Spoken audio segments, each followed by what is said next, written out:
Hey guys, welcome back to the channel. This week I've been behind the wheel of the completely redesigned 2025 Mini Cooper S. And in this review, while I take you for a walk around, I'm going to be comparing the 2024 model to the 2025. And at the end, I want to know, in your opinion, did Mini completely screw up the Mini? Now do me a favor and hit that subscribe button because this review starts right now. As I mentioned, the 2025 Mini Cooper has been completely redesigned inside and out. It receives new design elements, slightly more space, new standard and optional technology advancements, and color combinations. This Mini Cooper S you're looking at is covered in the new Ocean Wave Green paint and receives the standard LED headlights with assisted cornering function up front, in addition to the new octagonal shaped front grille. With the elevated Premier Plus line package in Canada, or essentially the iconic trim in the US added, you gain 18-inch two-tone spoke wheels, and the favored style package adds a white roof and white mirror caps. And sticking with tradition, Mini's signature Union Jack taillights remain on the rear. However, they have also been slightly restyled. MSRP pricing for this fun-to-drive front-wheel drive 3-door hardtop Mini begins at just under $40,000 Canadian or $32,200 US before options and tax. Pricing aside, in 2025, your Mini Cooper S also receives a bump up in horsepower and torque. So this is equipped with a 2-liter turbo inline 4-cylinder with a 7-speed dual clutch automatic transmission. This is now producing 201 horsepower with 221 pound-feet of torque, and looks like this off the line when in go-kart mode. Go-kart mode activated. Now, let's go.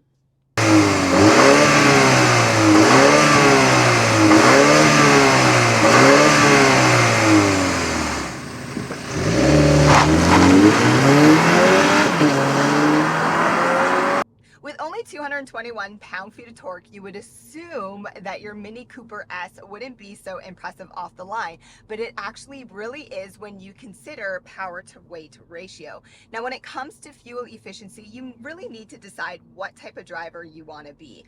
Do you want to have fun in go-kart mode, or do you want to just be a more efficient driver? Because keep in mind, your Mini Cooper S prefers premium fuel. And on that note, I went out for 2 different test drives using the exact same roads. I had very light traffic and I cruised at about 110 kilometers an hour. And in go-kart mode, I averaged 8 liters per 100 kilometers. And in efficiency mode, I averaged 6.5 liters per 100 kilometers, which is better than what Mini advertises. So that's pretty good, but remember, you have to keep in mind what type of driver do you want to be. Your Mini Cooper S will have a payload capacity of 778 pounds, and that includes the weight of what you can carry on top and inside, including passenger weight. So if you have an active lifestyle, make sure you speak to your Mini brand specialist about roof racks or even bike racks, but remember, don't exceed 778 pounds because then you will void your warranty. Now, your Mini Cooper S is going to come with a real cool key fob, and you can unlock your hatch door, but then you're gonna have to manually open it. And as you can see, there's more than enough space for duffel bags, but even if you have a large suitcase, well then just take off your cargo cover and it's gonna fit fine. But if you need even more space, well then you can lower these rear seats from here, just pull up right there and push down and you can lower the seat. You can do the same over here, but also FYI, these headrests, you can adjust these, and I speak about this during my final impressions.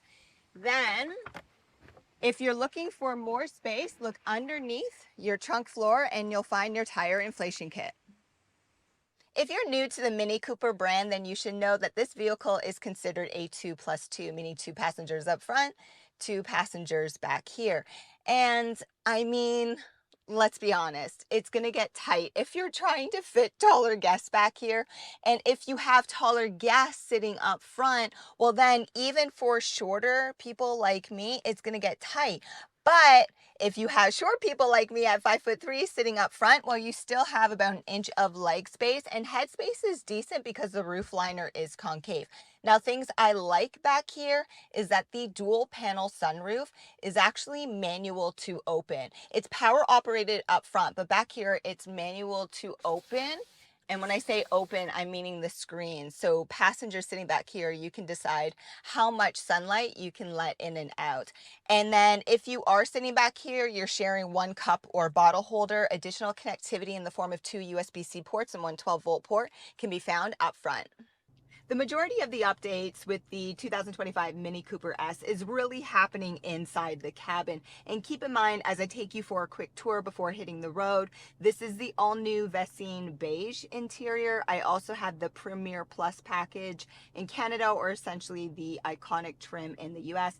I also have the favored style trim as well. I have about $6,000 worth of updates, so keep that in mind. So for 2025, these front seats are power operated, they're heated, offer massage comfort, and new for 2025, they are completely solid. So there's no more manual to adjust for your thigh support.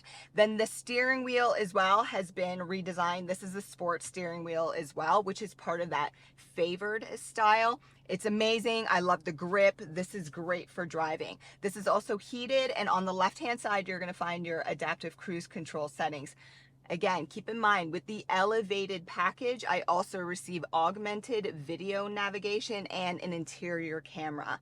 On the right-hand side, you're going to find your Mini Assist voice command button, your Bluetooth, also your shortcuts for your Harman Kardon audio sound system, which is amazing.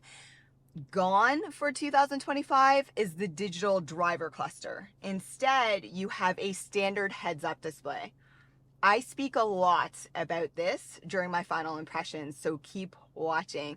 Then moving to the infotainment system, this is an industry first 9.4-inch OLED touchscreen. Here are some of my go-tos, or what you should be aware of. So like I said, it is touch, but if this is your Mini, sit down with your specialist and customize your home screen by swiping up. Then your best friend is going to be the home screen buttons. It also swipes left and right. Then pushing the multiple icon in the center. My go-to in here is always going to be vehicle. So just swipe across because you have multiple functions. But in vehicle, this is where you can customize your driver assisted technology and some of those daily driving preferences. So for me, it is the heads up display, which obviously I have deactivated, and if you activate it, it comes up. Again, I speak more about this during my final impressions. And then also for 2025, gone are the knobs here. Instead, you have more toggle switches. And if you are like me and you prefer your climate system to be just readily available, right? Like those knobs were, instead, it's actually now going to be within your infotainment system. So this takes a second to get used to. Then also across here, you can change your Mini experiences.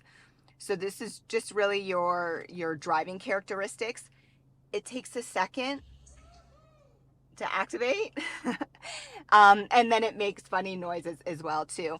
Then again, with that Premier Plus package or iconic package in the US, you also receive a mobile charge pad. In front of here, you receive two USB-C ports and one 12-volt port. Also gone is hard buttons, so you can control your infotainment system. That's gone. Instead, you just have this mini storage box. All that aside, now let's hit the road so I can tell you about my final driving impressions, noise, cabin quality, and visibility. 2025 Mini Cooper S final impressions, and I'm going to start with everything that I like. So new design, amazing. Increase in horsepower and torque, I appreciate it. It's actually really, really good. And the driving characteristics of a Mini just keep getting better and better. It's really, really good, but I might be biased. If you're familiar with my channel, you know I'm a former karter, so a Mini just suits me. until I take in consideration one feature. But before I get into it, other things that I like, visibility is good everywhere. Just remember that if you have the the headrest up, you're gonna have a reduction in visibility out that rear window. And then noise cabin quality is really, really good. All the driver assisted technology with the augmented navigation, blind spot monitoring, and the 360 camera is really, really good. Just again, you have to remember that you need the Premier Plus package in Canada or the Iconic trim in the US. Now, that one feature that's been driving me nuts is the heads up display. So, of course, you can deactivate it. But once you do, my only visibility for my speed or anything is in the infotainment system, which is on the side here. So, it's not necessarily in my peripherals. It is well, your peripherals are more this way, so it kind of still is, but my point is it's not in your line of sight. So I always have to look over to my right. Okay, what's going on? Am I going too fast? Whereas if I sat like an average driver, which is more way up here, then the information displayed on the heads up display, I could actually see it, but I can't. Remember, I'm a former karter, so I sit really low. Any former karter or race car driver sits low. So this doesn't make sense for us. So the fact that Mini removed that digital driver cluster, I'm like, do I put my own tachometer there? Like, I don't know. Like, so that's driving me nuts. So I'm on the fence. Do I love the look? Do I love the driving characteristics? Yes and yes. But this is driving me crazy. And I'm sure if I own this vehicle, you just get used to it. So that's the one feature. Just that, right? Is the heads up display and no driver cluster in front of me, which is like just it's been driving me crazy all week long. But guys, if you're looking for more information, make sure you look down in the description. And while you're down there, subscribe. Thanks for watching.